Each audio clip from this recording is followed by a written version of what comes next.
Hey guys, Joel here, ER nurse and homesteader, and today I'm going to talk about the anatomy of a headache. We've got a lot of headaches that come into the ER, and some of the things that you can try at home are pretty simple and don't require an ER visit. First off, I'm going to tell you what we do in the ER, especially if it's a severe headache. We will draw some labs, start an IV. We may do a CAT scan just to rule out anything in the brain, and IV fluids, and maybe some Toradol, maybe some Benadryl, maybe something a little stronger if you're lucky, and you will have your symptoms pretty well masked or gone by the time you leave. However, this doesn't necessarily fix the problem.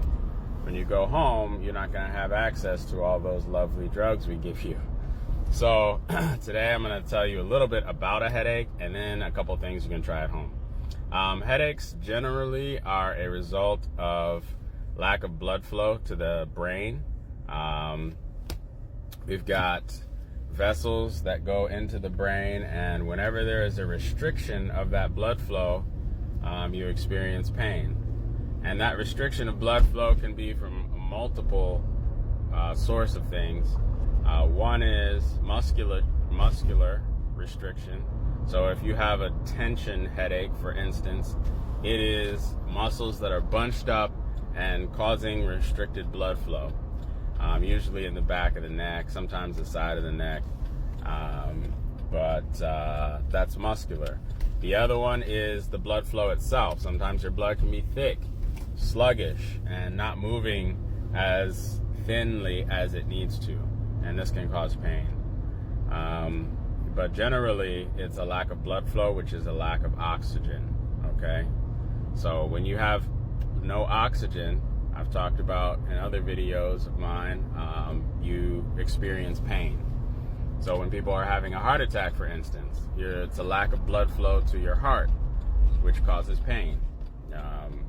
Stroke is a lack of blood flow to the brain on a severe level that causes cell death. And there is no pain generally with stroke, but that's only because the brain itself doesn't have nerve endings, okay?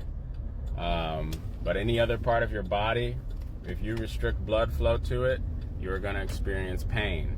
If you tie your finger off with a string, you're going to have some pain after a while.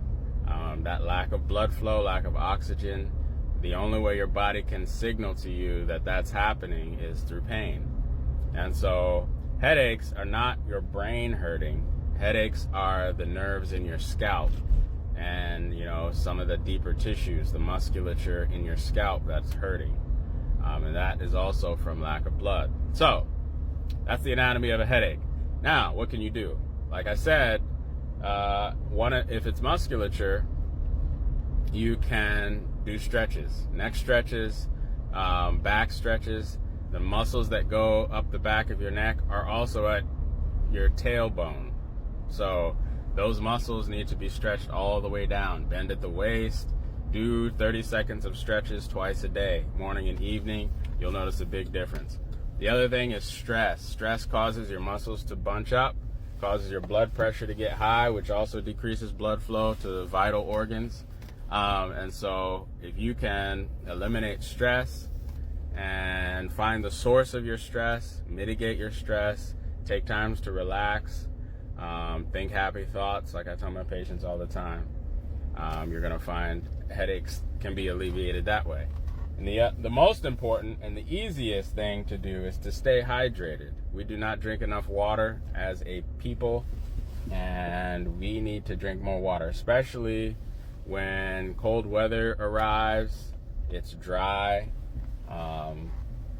If you do a lot of talking, you're dehydrated. If you do a lot of outdoor activity, you're dehydrated. So drink more water. Stretch, drink more water, think happy thoughts, eliminate your stress. Those are things that you can try at home before you come to the ER with a complaint of headache, because again, we're not going to fix the problem. Only you can do that. So we're here to help. as nurses, but you are your own best doctor when it comes to fixing the actual problem. Hey, I hope this helps. Hope it helps you with your headaches and your problems. All right.